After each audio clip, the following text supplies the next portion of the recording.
National security اجلاس میں فہد نہ جانا، دہشت گردوں کے خلاف آپریشن میں مخالف سمت میں کھڑے ہونا اور پھر سوشل میڈیا پر اداروں کے خلاف منہ زور ایک مہم جو تھمنے کا نام نہیں لے رہی۔ تحریک انصاف کا یہ بیانیہ اور پالیسی سیاسی جو ایک سوائیول ہے اس کا یا بقا ہے، اس کا ایک مسئلہ بن گئی ہے۔ کیا تحریک انصاف سیاست کی درست راہ پہ گامزن ہے جدھر تھوڑی سی ریزسٹنس بھی ہے اور کہیں نہ کہیں لچک بھی ہوتی ہے، یا do you think it's just complete disarray, makes no sense? شکریہ مہر، دیکھیے یہ بات تو بالکل کلیئر ہوتی جا رہی ہے کہ جتنی پاکستان تحریک انصاف پاپولر پالیٹکس میں اچھی ہے اتنی ہی وہ پاور پالیٹکس میں کمزور ہے۔ اس وقت یہ پالیٹکس ایسی ہے جس میں تحریک انصاف کو جو ہے وہ بڑی ہوش مندی سے کام لینا ہے اور صورتحال کو جو ہے وہ جانچ کر اور پھر فیصلے کرنے ہیں۔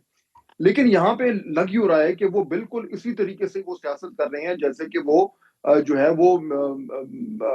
ووٹ آف نو کانفیڈنس کے بعد جس طرح کی وہ سیاست کر رہے تھے، حالانکہ صورتحال جو ہے وہ تبدیل ہو چکی ہے۔ اب یہی جو اگزامپل ابھی ہم جس کی بات کر رہے ہیں، میرے خیال میں یہ پاکستان تحریک انصاف کے لیے ایک سنہری موقع تھا کہ وہ جاتے اور وہ انگیجمنٹ چاہ رہے ہیں اتنے عرصے سے کرنا اسٹیبلشمنٹ کے ساتھ، اس کی یہ اور کچھ نہیں تو کم از کم شروعات تو ہوتی۔ وہ کم از کم جو ہے وہ کمرے کے اندر تو آتے۔ اب وہ باہر سے کھڑے ہو کر اگر وہ ان لوگوں پہ چیخ رہے ہیں جو کمرے کے اندر ہے تو اس سے تو انہیں کو فائدہ نہیں ہو رہا۔ تو ایکچولی مجھے جو اس ٹائم بہت سارے جو پاکستان تحریک انصاف کے مسائل ہمیں نظر آ رہے ہیں، اس میں شاید سب سے زیادہ فوکس میں جو ہے وہ ڈیسیشن میکنگ آ رہی ہے، وہ لیڈرشپ کا فیلئر نظر آ رہا ہے۔ ساتھ ہی ایک اور المیہ بھی ہے، جے آئی ٹی فورم نے مجرموں، مفرور اور غیر حاضر جو افراد ہیں ان کے خلاف سخت کارروائی کی سفارش بھی کر دی ہے۔ جے آئی ٹی بھی بڑی تیزی سے کام اپنا آگے بڑھا رہی ہے اور یہ دعویٰ کیا جا رہا ہے کہ Tehreek Insaf central media division اور سوشل میڈیا ٹیم کی جو کارروائیاں ہیں وہ والنٹری یا رضاکارانہ فورس کے ذریعے نہیں کی گئیں، بلکہ یہ ایک ریاست مخالف پروپیگنڈا اندرون ملک اور آف شور اکاؤنٹس کے ہینڈلرز کے ذریعے پورا مینج کیا جا رہا ہے۔ اس پروپیگنڈا مہم کی آف کورس ایک فائنینشیل بیکنگ بھی ہے، وہ بھی کہہ رہے ہیں کہ غیر ملکی لابیز اور پی ٹی آئی قیادت کے ذریعے کی جا رہی ہے۔ ڈو یو سی دس کسی منطقی انجام کو پہنچتے ہوئے دکھائی دے رہا ہے، یا از دس پی ٹی آئی انکاری ہے، کام اسی طرح چل رہا ہے، ادھر آپ دیکھ رہے ہیں جے آئی ٹیز بن رہی ہیں، یہ لگ رہا ہے آپ کو اونٹ کسی کروٹ بیٹھے گا حتمی طور پر؟ دیکھیے یہ تو ایکشن ری ایکشن اور اس کے اوپر مزید ری ایکشن ہی ہو رہا ہے۔ یہ جو میں بات کر رہا تھا کہ ایک سینٹرلائز ڈیسیشن میکنگ ہاں، جو کہ ایک اسٹریٹجک پالیسی کے تحت ہو رہی ہو، وہ نہیں ہو رہی۔ یہاں پہ لگ رہا ہے کہ ایونٹ ٹو ایونٹ جو ہے وہ تحریک انصاف فیصلے کر رہی ہے۔ اب جس چیز کا آپ حوالہ دے رہی ہیں سوشل میڈیا، وہ سوشل میڈیا ویپنائز ہوا ہے۔ اب اگر اس کو تو ایک پالیسی کے تحت ویپنائز کرنا ہے تو پھر تمام تر پالیسی جو ہے وہ اسی طرح کی ہونی چاہیے کہ جی ہم نے آل اور نتھنگ کی گیم کرنی ہے، ہم نے صرف لڑائی کرنی ہے اور سوشل میڈیا ہمارا ویپن۔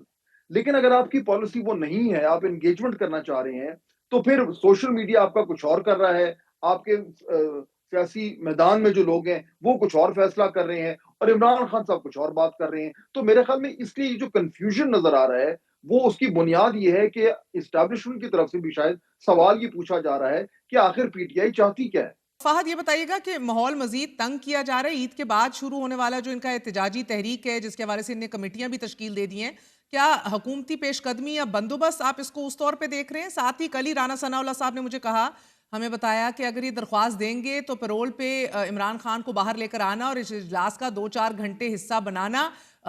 حکومت بالکل اس کے اوپر غور کر سکتی ہے اور اس میں کوئی قباحت بھی نہیں ہے۔ ایسا ہوتے آپ دیکھ رہے ہیں؟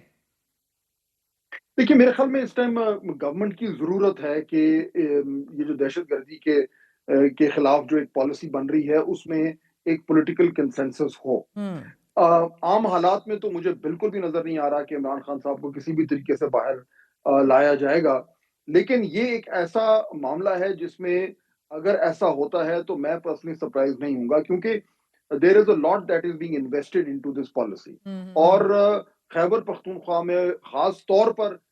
پی ٹی آئی کی اپوزیشن اگر ہوئی اس پالیسی میں تو بڑا پرابلم ہو سکتا ہے۔ تو یہ ایک ایسا مجھے لگ رہا ہے کہ ایک اوپننگ ہے جس میں شاید عمران خان صاحب کے حوالے سے کچھ ریلیف نظر آئے، مگر جس طرح میں پہلے بات کر رہا تھا مہر کہ پاکستان تحریک انصاف کو ہوش مندی سے اور بڑا سوچ سمجھ کے اپنی معاملات کو آگے لے کے چلنا ہے، اور خاص طور پر جو ایک بڑے ہی سخت الفاظ میں اور کرخت لہجے میں جو اسٹیبلشمنٹ کی لیڈرشپ کے اوپر جو تنقید ہو رہی ہے سوشل میڈیا پہ، اس کے حوالے سے انہیں کچھ نہ کچھ کرنا پڑے گا، ورنہ ہر باری جب وہ یہ کرتے ہیں تو سننے میں آتا ہے کہ یہ ڈیل بریکر ہو گیا ہے۔ تو یہ فہد جو یہ گنڈاپور صاحب نے کل انٹرویو میں کہا ہے کہ بال برابر اعتماد کی بات رہ گئی ہے، کیا واقعی ایسا ہے یا دس از جسٹ اگین ان کی خوش فہمی ہے؟ نہیں، میرے خیال میں خوش فہمی آپ نے لفظ استعمال کیا ہے، ممکن ہے شاید ایسے ہی ہو، اتنا نہیں ہے، ابھی بہت سارا ڈسٹینس ہے جو کور کرنے کی ضرورت ہے. ساس